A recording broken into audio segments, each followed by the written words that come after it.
하나님 말씀 보겠습니다. 창세기 1장 1절부터 5절이고 히브리서 11장 1절부터 3절까지 읽어드리겠습니다. 창세기 1장 1절에서 5절입니다. 태초에 하나님이 천지를 창조하시니라.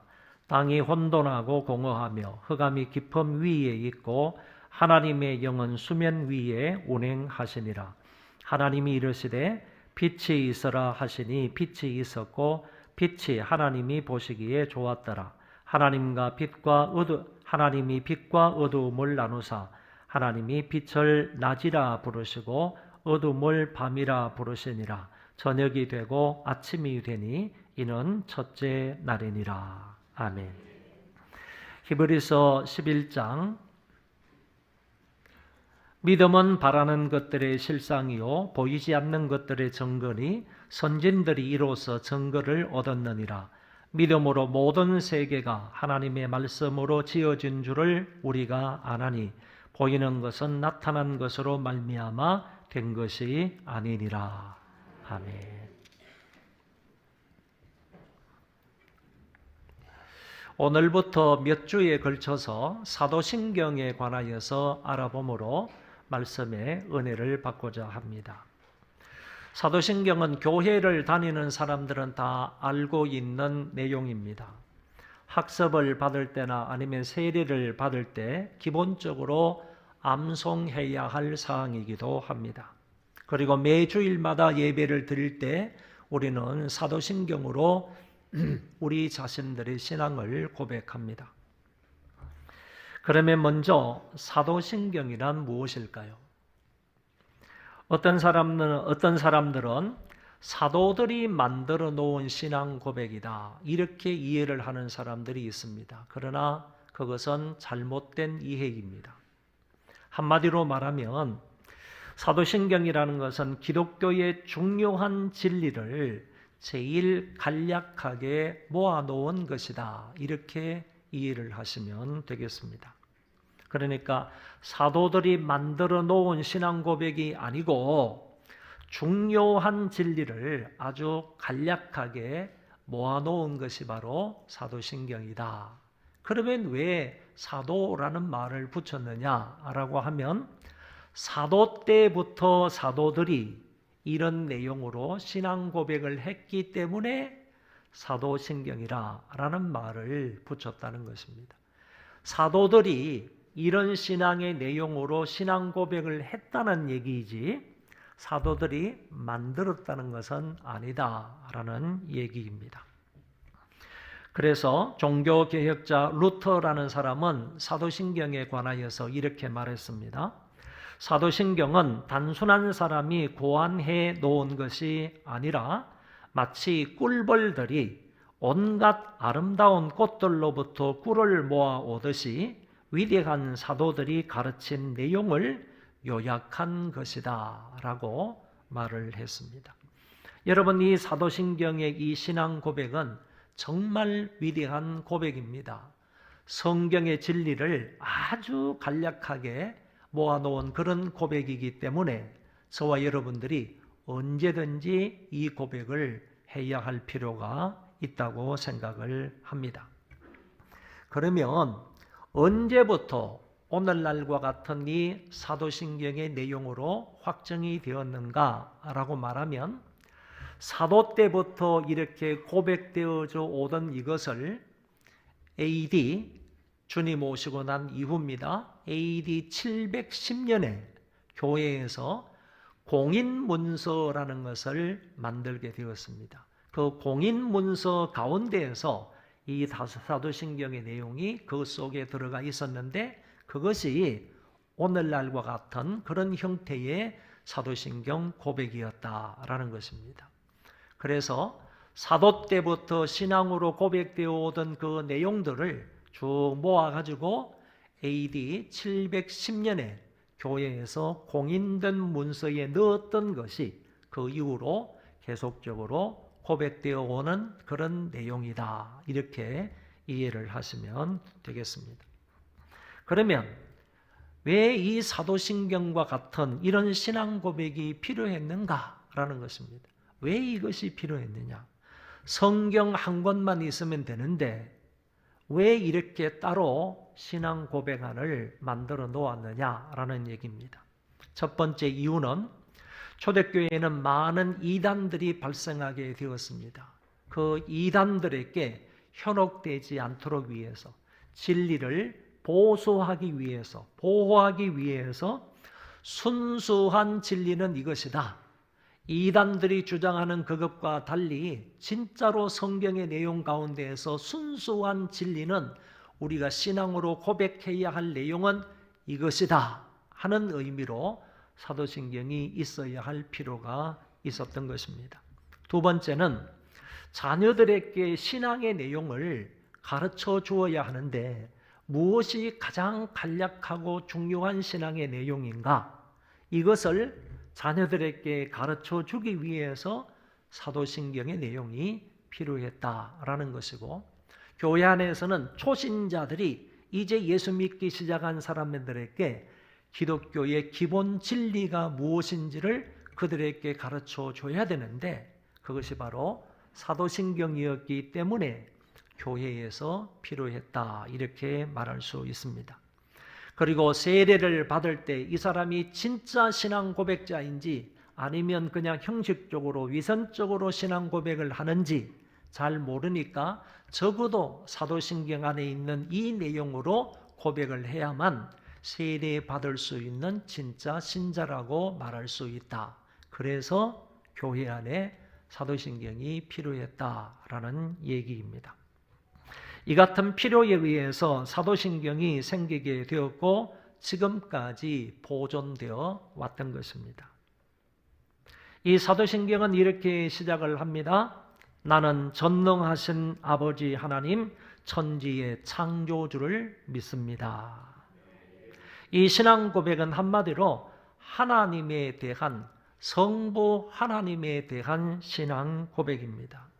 우리는 믿습니다, 나는 믿습니다 라고 되어 있는데 문제는 그 하나님을 어떤 하나님으로 믿어야 하느냐라는 얘기입니다.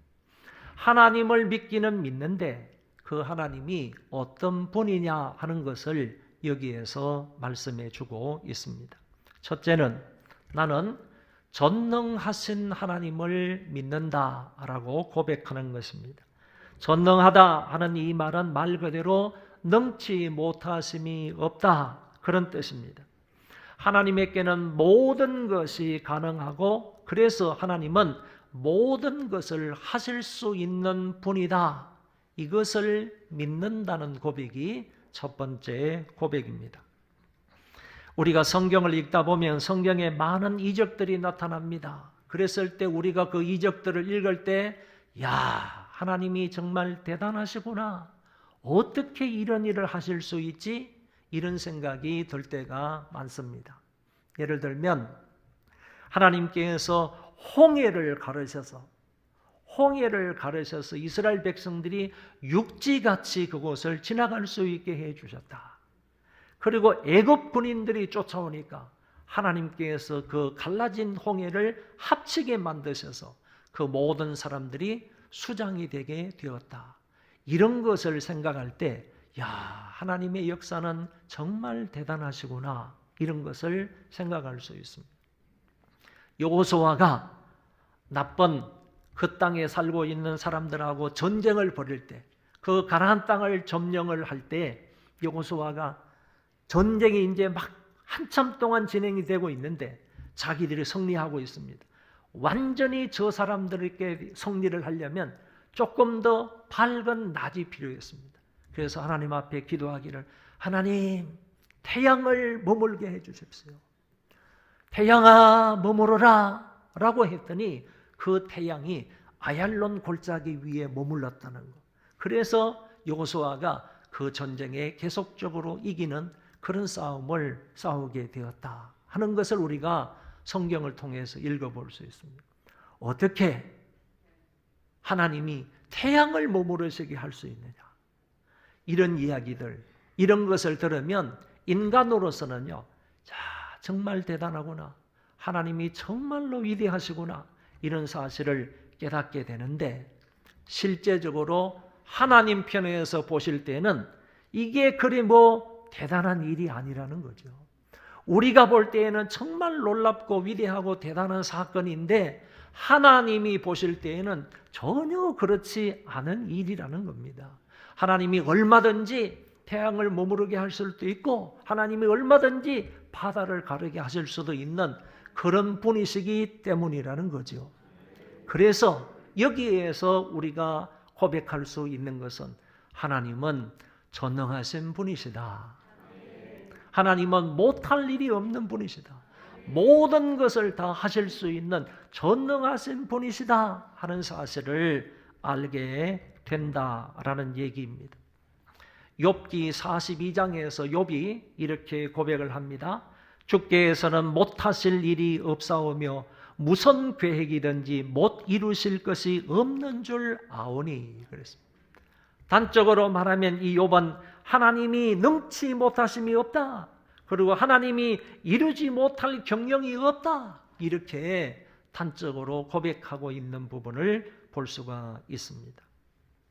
여러분, 우리가 어떤 환경 속에서도 전능하신 하나님을 믿을 수 있다면 그 환경 때문에 두려워하거나 염려하거나 걱정할 필요가 없다고 생각합니다. 왜냐하면 하나님이 우리들에게 모든 것을 우리에게 유익하도록 하나님께서 다 처리해 주실 것이기 때문이라는 것입니다. 하나님은 당신의 백성들에게 외아들 예수 그리스도를 주셨습니다. 그러신 하나님이 그 외아들 그리스도 외에 우리에게 필요한 모든 것을 공급해 주시지 않겠느냐. 그런 전능하신 하나님이시기 때문에 얼마든지 가능하다는 얘기입니다. 하나님은 전능하신 하나님이십니다. 다니엘서의 말씀에 보면 바벨론으로 포로로 잡혀갔던 다니엘의 3명의 친구가 나옵니다. 사드락과 메삭과 아벳느고가 있었습니다. 이 사람들이 살던 시대에 왕은 느부갓네살 왕이라는 사람입니다. 이 사람이 하루는 큰 금신상을 만들었습니다. 금신상을 세워놓고 낙성식을 하는데 모든 그런 대신들을 다 불러가지고 그 앞에 엎드려 절을 하라고 명령을 했습니다. 그랬을 때 이 사드락 메삭과 아벳느고는 그 앞에 절을 하지 아니하고 꼿꼿이 서 있었습니다. 자기들은 비록 노예였고 왕의 명령을 어기게 되면 자기들의 목숨이 어떻게 되는 줄 알았지만 이들은 하나님의 말씀을 거역할 수가 없다라는 신앙을 가지고 있었습니다. 너희는 내 앞에 다른 신을 섬기지 말며 거기에 절하지 말라. 하나님의 이 명령을 기억을 하면서 그들은 하나님의 명령은 지킬지언정 왕의 명령은 지킬 수가 없다. 이런 신앙으로 하나님의 말씀을 지키면서 왕의 명령을 거역했던 것입니다. 왕이 직접 찾아와서 한 번 더 기회를 줍니다. 그러나 여전히 이 3사람은 금신상 앞에 절을 하지 않았습니다. 왕이 이렇게 말합니다.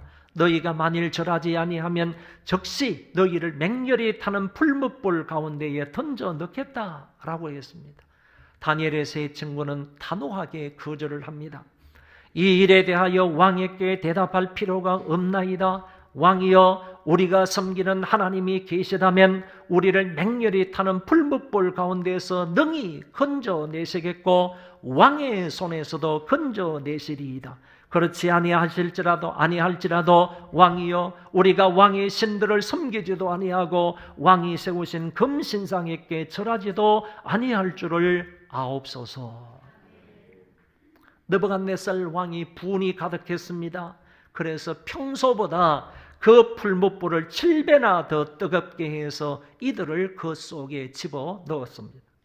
그러나 이들은 그 뜨거운 불꽃 중에서도 머리카락 하나 다치지 아니하고 피부 색깔 하나 그을리지 아니하고 온전히 그 가운데서 나올 수가 있었습니다.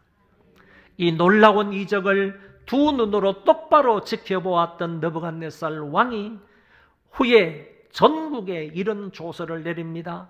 느부갓네살이 말하여 이르되 사드락과 메삭과 아벳느고의 하나님을 찬송할지로다. 그가 그의 천사를 보내사 자기를 의뢰하고 그들의 몸을 바쳐 왕의 명령을 거역하고 그 하나님 밖에는 다른 신을 섬기지 아니하며 그에게 절하지 아니한 종들을 구원하셨도다. 여기 다니엘과 사드락과 메삭과 아벳느고는 절대 주권자 하나님을 신뢰한 겁니다. 그리고 바벨론까지 통치하고 계시는 전능하신 하나님을 믿었던 것입니다. 자기 나라만, 유대 땅만 통치하시는 하나님이 아니라 하나님이 없다고 말하는, 하나님이 역사하지 않는다고 말하는 이 바벨론 땅에도 하나님께서, 전능하신 하나님께서 역사하고 계시고 뿐만 아니라 느부갓네살 왕까지도 주권적으로 통치하고 계시는 하나님이시다라는 사실을 사드락과 메삭과 아벳느고는 믿었던 것입니다. 단적으로 말하면 이들은 전능하신 하나님을 믿었습니다. 두 번째, 나는 천지를 창조하신 하나님을 믿습니다. 하나님에 대한 두 번째 신앙 고백입니다. 창세기 1장 1절은 이렇게 되어 있습니다. 태초에 하나님이 천지를 창조하시니라. 이 말씀은 지금 유아부를 다니고 있는 우리 손자도 다 알고 있습니다. 태초에 하나님이 천지를 창조하시니라 이렇게 얘기합니다. 율동까지 다 합니다. 그런데 이 말씀이요, 세상에 그 어떤 책에도 이런 내용은 볼 수가 없다는 거죠. 어떤 책에서 제일 처음에 딱 시작을 하면서 서언을 쓰면서 태초에 하나님이 천지를 창조하시니라 이렇게 시작되는 서언이 어디 있느냐? 아무 데도 없습니다. 그래서 성경만이요, 태초에 하나님이 천지를 창조하시니라 이런 위대한 서언으로 시작을 한다는 것입니다. 하나님께서 천지를 창조하셨다고 할 때 이것은 눈에 보이는 세계뿐만 아니라 눈에 보이지 않는 세계까지 창조를 하셨다는 말입니다. 하늘과 땅과 그 가운데 있는 모든 만물을 창조하셨을 뿐만 아니라 하늘에 있는 천사의 세계까지 창조를 하셨고 영의 세계까지 이때에 창조를 하셨다라는 말씀이 됩니다. 그리고 하나님의 창조는 무에서 유의 창조를 말합니다. 아무것도 없는 것 가운데에서 하나님이 창조를 하셨다는 얘기입니다. 이럴 때 쓰는 단어가 바로 creation, 창조라는 말입니다. 만들었다는 말이 아닙니다. made라는 말이 아니라 make라는 말이 아니라는 얘기입니다. 여러분, 나무를 가지고 이 테이블을 만들었다, 그는 만들었다고 하지 창조했다고 말하지 않습니다. 이것처럼 하나님은 아무것도 없는 것 가운데에서, 아무것도 존재하지 않는 것 가운데에서 말씀으로 온 우주 만물을 만드셨다라는 얘기입니다. 그러니까 하나님께서는 우리 눈에 보이는 이런 육적인 세계만 만든 것이 아니고 영적인 세계까지 그 태초에 만드셨다는 말씀이고, 더 나아가서 아무것도 없는 것 가운데서 하나님께서 있게 창조하셨다 하는 것을 말씀하고 있는 것입니다. 그러므로 이 세상의 모든 것들은요, 우연히 생긴 것이 아닙니다. 우연히 생겨서 오늘날과 같이 이렇게 있다, 이렇게 말하는 사람은 바보 중에 바보입니다. 하나님이 지으신 세계를 한번 생각해 보시기를 바랍니다. 여러분, 지구에서 달까지 가려면 빛의 속도로 얼마 걸리는 줄 아십니까? 지구에서 달까지 가려면 로켓을 발사해서 정말 한참 동안 가야 지구에서 달에 도착을 할 수 있을 겁니다. 그런데 빛의 속도로 간다면 지구에서 달까지 1.2초면 갑니다.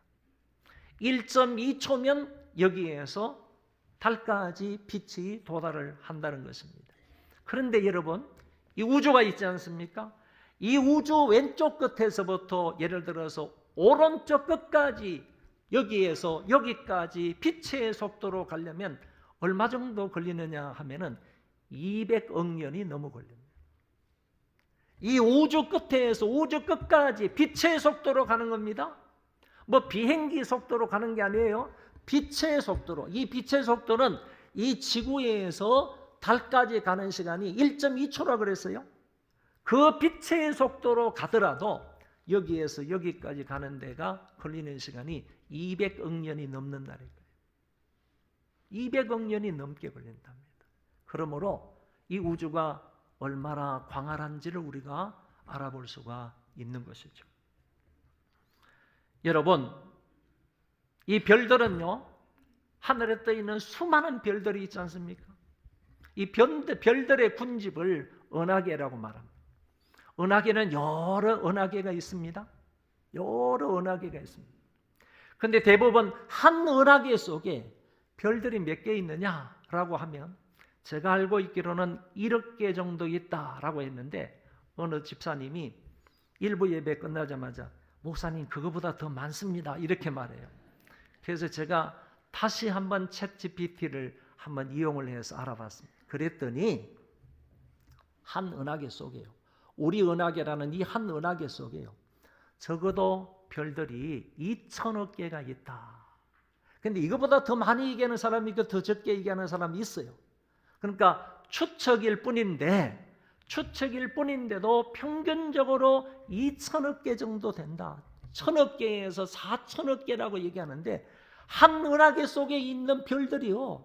지구보다도 더 크고 작은 이런 별들이 2천억 개나 있답니다. 2천억 개. 그리고 이와 같은 은하계가 우주 속에 몇 개 있느냐? 1억 개가 있대. 1억 개가 있대. 은하계 한 개의 속에 별들이 2천억 개, 4천억 개가 있다고 하는데 이거는 뭐 100개, 1000개, 10,000개 이런 정도가 아니잖아요. 지구보다 훨씬 큰 별들이 많거든요. 그와 같은 별들이 2천억 개의 한 은하계로 모여 있다는 거예요. 이런 은하계가 우주 공간에요. 1억 개가 넘는데 1억 개 넘는데 우주 공간의 광활함을 우리가 인간이 청량할 수 있겠습니까? 청량할 수가 없습니다. 정말 굉장한 우주가 아닐 수가 없습니다. 이게 우연히 되었다고요? 우연히 이렇게 만들어졌다고요? 그 사람은 그렇게 말하는 사람은 바보 중에 바보라니까요. 우리가 알고 있는 것처럼 지구는 23.5도가 기울어져 있습니다. 제 책상 앞에 있는 거는 우리 최 장로님이 선물을 주신 건데 안타깝게도 23.5도가 기울어진 게 아니고 지구본이 똑바로 된 지구본이에요. 여러분, 지구본은 항상 23.5도로 기울어져 있어야 그게 정상입니다. 어느 장학사가 초등학교를 방문해서 교장 선생님의 안내로 과학실에 들어갔는데 마침 한 학생이 신기한 듯이요 지구본을 막 이리저리 돌리고 있었습니다. 장학사가 학생에게 다가가서 지구본이 왜 한쪽으로 기울어져 있지? 라고 물으니까 학생이 놀라면서요 제가 안 그랬어요 하고 교실은 이제 빠져나가더랍니다. 장학사가 실망을 해서 옆에 함께 있는 한 교사에게 똑같이 물었습니다. 그랬더니 그 교사가 그거 사올 때부터 그랬어요 라고 했다.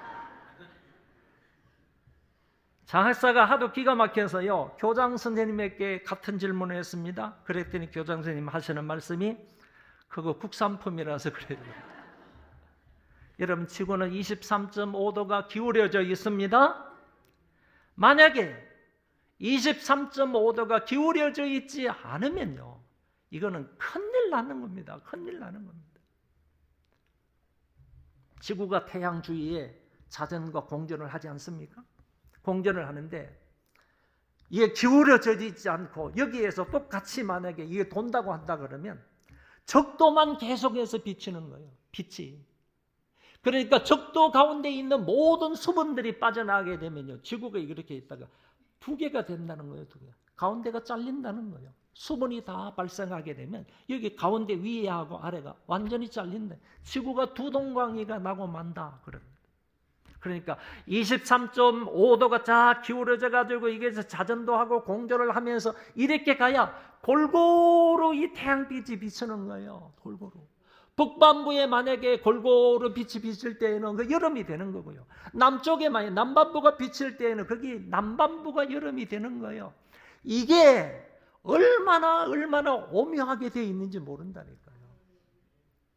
만약에 지구가요, 조금이라도 이 태양과 가까워져 있다든지 아니면 달과 조금이라도 더 가까이 있게 되면요, 가까이 있으면요 타 죽어요. 타 죽어.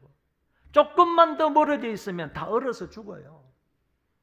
조수간만의 차이도요, 지금 조수간만의 차이가 적당한 거야. 적당한 거야. 만약에 이 지구가 달하고 조금만 더 가까이 있으면요, 한 번에, 참 하루에 2번은요 낮은 지역에는 전부 다 물바다가 되는 거예요. 다 그냥 조수간만의 차이가 너무 크기 때문에요, 그냥 파도가 밀물처럼 몰려오는 거예요. 그렇게 되면요 결국에는 저지대의 모든 건물들, 모든 것들은 다 그냥 물바다가 되고 마는 거예요. 여러분 생각해 보세요. 이 지구가 저 달하고요 적당한 간격으로 있다는 거, 이 지구가요 저 태양하고 적당하게 23.5도가 기울어져 가지고 돌아가고 자전하고 공전한다는 거 생각해 보세요. 이거는 하나님의 섭리로요 이렇게 창조된 거예요. 우연히 된 게 아니라니까. 우연히 된 게 아니라니까. 절대로 우연히 된 것은 없다라고 말할 수 있어요. 우리 주위에는요 대기권이라는 게 있어요. 대기권이라고 있는데 이 대기권이 4층으로 되어 있어요. 2번째, 3번째, 4번째 이렇게 생깁니다. 그런데요 그 위에서요 별이 떨어지는 것을 별똥별이라고 그러지 않습니까? 별이 떨어지는 그 별똥별이요 하루에도요 수천 개씩 거기 별똥이 떨어지는데 지구를 보호하기 위해서 하나님께서 1층, 2층, 3층, 4층 대기권으로 방음막을 펼쳐주신 거예요.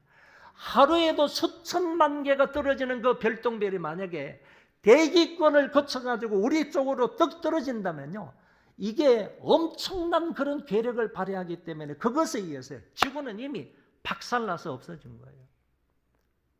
그런데 이 대기권이 막아주는 거예요. 대기권까지 내려오면서요 이 가스층이 있기 때문에 그 대기층까지 내려오면서 그 모든 별똥별들이 다 타고 없어지는 거예요. 타고 없어지기 때문에 우리 지구에 도달하지 않는 거라니까요. 만약에 하나님께서 대기권을 만약에 조금이라도 얇게 만들어 놓으셨으면 이 대기권이 한 1000km 됩니다. 조금이라도 얇게 만들어 놓아서 그 떨어지는 별똥별이 지구에 도달하게 되었다면요 그걸 뚫고 도달하게 됐으면 저와 여러분 지금까지 살아있지 못합니다. 지구는 완전히 박살나고 부서지고 없어지는 거예요. 이게 우연히 된 거라고요? 우연히 되었다고 말하는 사람은 바보 중에 바보입니다. 저와 여러분은 하나님이 이 천지 만물을 친히 말씀으로 창조하셨음을 믿습니다. 한동대학의 총장으로 역임하신 김영길 박사님이 이런 재미있는 발표를 하신 적이 있습니다. 그 사람이 말하기를 이 우주에 있는 모든 생명체는 아미노산으로 되어 있다. 아미노산 생각하시죠? 있죠? 그런데 아미노산이 단백질을 만나서 그것이 합해져야 거기에서 생명체가 발생합니다. 이 사람이 말하기를 아미노산과 단백질이 모두 합쳐져서 하나의 가장 원시적인 생명체 아메바가 될 수 있는 확률은 10의 167만 6,260성분의 1이다 그랬습니다. 이 말이 무슨 말인가? 내가 수학자한테 물어봤어요. 그거는 목사님 불가능하다는 얘기입니다 그랬어요. 10의 167만 6,260성분의 1이다 라고 하는 말은 이거는 가능성이 없다는 거야. 0.001 이 정도밖에 안 된다는 얘기인데 어떻게 그게 만날 수가 있다는 거예요? 우연히 어떻게 아메바하고 단백질이 만나가지고 생명체를 구성할 수가 있다니. 아메바가 진화해가지고 원숭이가 되었다며요. 원숭이가 진화해서 사람이 되었다며요.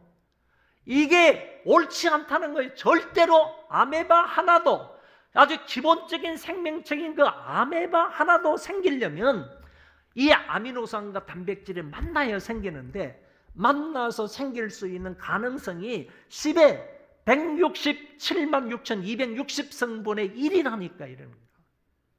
0.00000000001 그 정도밖에 가능성이 없다는 거야. 불가능하다는 얘기예요. 불가능하다는 얘기예요. 여러분, 우연히 생명체가 생긴다? 불가능한 것입니다. 불가능. 하나님이 그 종류대로 만드셨어요. 하나님이 천지 만물을 창조하셨음을 믿으시기를 바랍니다. 그리고 세 번째, 그 하나님께서 나의 아버지이심을 믿습니다. 나는 전능하신 아버지 하나님, 천지의 창조주를 믿습니다. 첫 번째 신앙 고백은 하나님이 전능하신 분임을 믿습니다. 두 번째 신앙 고백은 그 하나님이 천지 만물을 만드신 분임을 믿습니다. 그 세 번째는 그 하나님이 나의 아버지이심을 믿습니다. 여러분, 얼마나 은혜스러운 그런 고백인지 모릅니다. 여러분, 우리가 혹시 하나님이 전능하신 분인 줄을 믿어요? 하나님이 온 우주 만물을 만드신 하나님이신 줄 믿어요? 그런데 그 하나님을 나의 아버지로 믿지 못하면 말짱할 것이에요. 말짱할 것이라니까. 나하고 무슨 관계가 있어요? 하나님이 전능하시다는 사실하고 하나님이 온 우주를 만드셨다는 사실하고 내가 하나님을 아버지로 믿지 못하면 그게 무슨 상관이 있냐 이 말이에요. 아무런 상관이 없어요. 아무런 상관이. 그런데 저와 여러분들에게는 하나님이 긍휼히 여기셔서 우리 가운데 성령을 보내주심으로 인하여 성령을 통하여 하나님을 아버지라고 부를 수 있게 되었습니다. 그 사실을 말하고 있습니다. 나는 전능하신 하나님을 믿으며 천지 만물을 창조하신 하나님을 믿으며 그 하나님이 바로 나의 아버지가 되심을 믿습니다. 이 고백을 여기에서 하고 있는 것입니다. 그런데 아버지라는 이 말 속에 두 가지 의미가 포함되어 있습니다. 그거는 내가 아버지를 믿습니다. 하나님을 아버지로 믿습니다. 라는 이 고백 속에는 하나님이 나를 다스리고 계십니다. 나를 주관하고 계십니다. 내 생명과 모든 것들을 하나님이 다 주관하고 계십니다. 그런 분이심을 고백하는 의미가 담겨져 있다는 것입니다. 여러분, 하나님은 참새 한 마리도 하나님이 허락하지 아니하면 떨어지지 않는데 참새보다도 얼마나 귀한 존재, 당신의 형상대로 지음을 받은 우리 존재를 하나님께서 주관하신대요. 주관하신대요. 보호하시고 도와주시고 인도하시고 주관하신대요.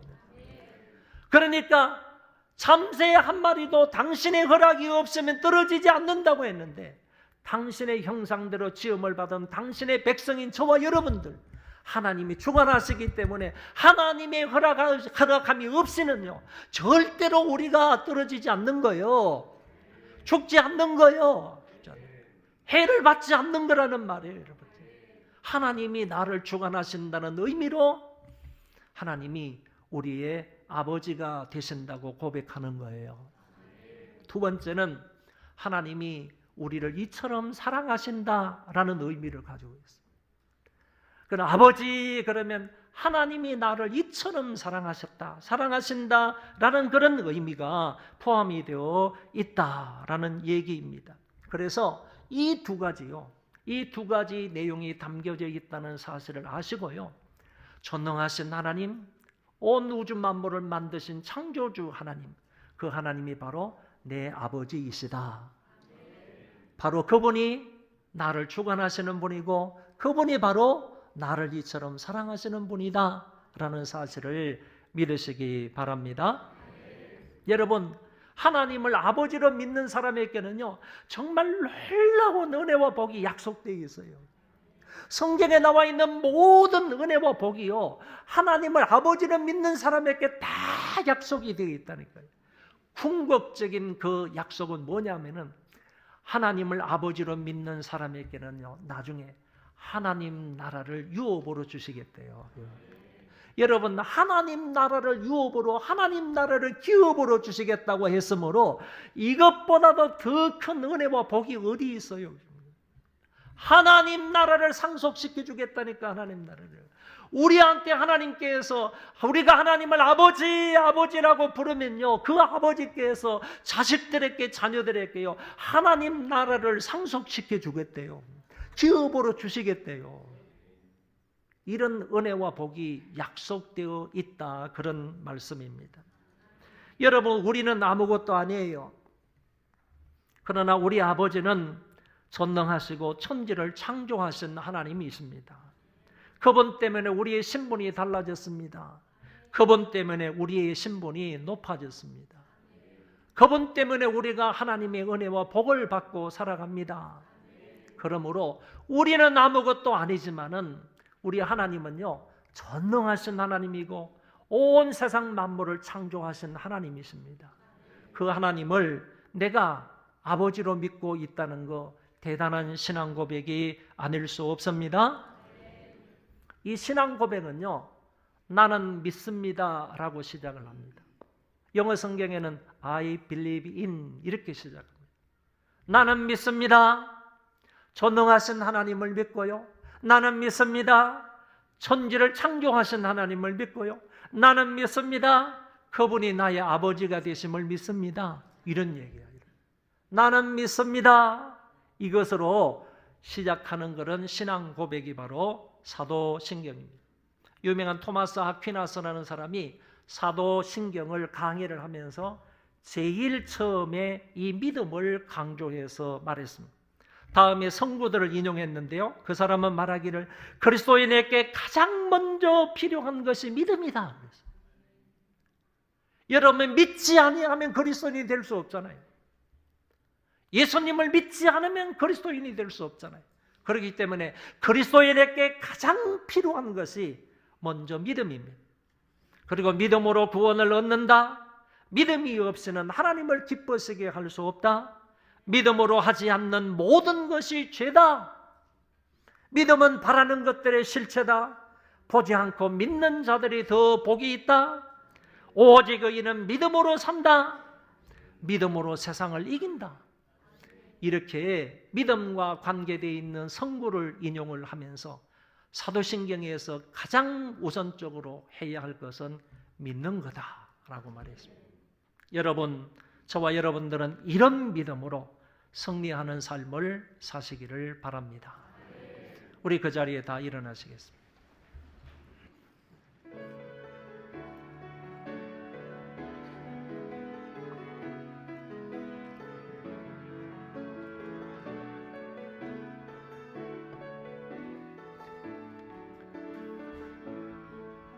전능하신 나의 주 하나님은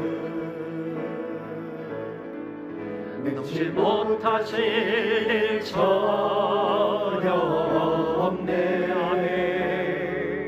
우리의 모든 간구도, 우리의 모든 생각도, 우리의 모든 꿈과 모든 소망도 진실하신 나의 주 하나님은 우리의 모든 괴로움 바꿀 수 있네. 불가능한 일 행하시고 죽은 자를 일으키시 그를 이길 자 아무도 없네. 주의 말씀을 의지하여 깊은 곳에 눈을 던져 오늘 그가 놀라운 일을 이루시는구나. 주의 말씀 의지하여 믿음으로 그를 던져 믿는 자에게 넘지 못하네. 한 가지 기도 제목을 드리겠습니다. 우리의 모든 가족들이 전능하신 창조주 하나님을 아버지로 믿게 해 주옵소서. 이 기도 한 가지만 기도하고 마치겠습니다. 하나님 아버지, 은혜를 감사합니다. 아버지 하나님이 우리 모든 가족들이 전능하시고 창조주 하나님을 아버지로 믿게 하여 주옵소서. 우리 모든 가족들이 아버지 하나님을 믿게 하여 주옵소서. 모든 가족들이 전능하신 하나님, 천지만물을 창조하신 하나님을 아버지로 믿는 자가 되게 하여 주옵소서. 아버지로 믿는 자들 되게 하여 주옵소서. 아버지로 믿는 자들 되게 하여 주옵소서. 모든 가족들이 하나님을 아버지로 믿고 아버지를 섬기며 경배하는 자들 아들로 도와주시옵소서. 하나님 아버지여, 아버지 하나님이여 인도하여 주시옵소서. 아버지 하나님이여 도와주시고 인도하여 주시옵소서.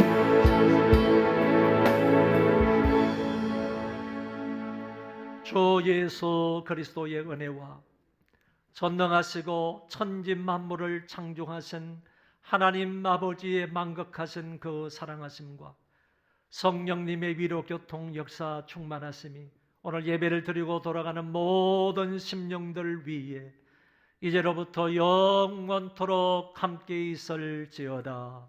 아멘.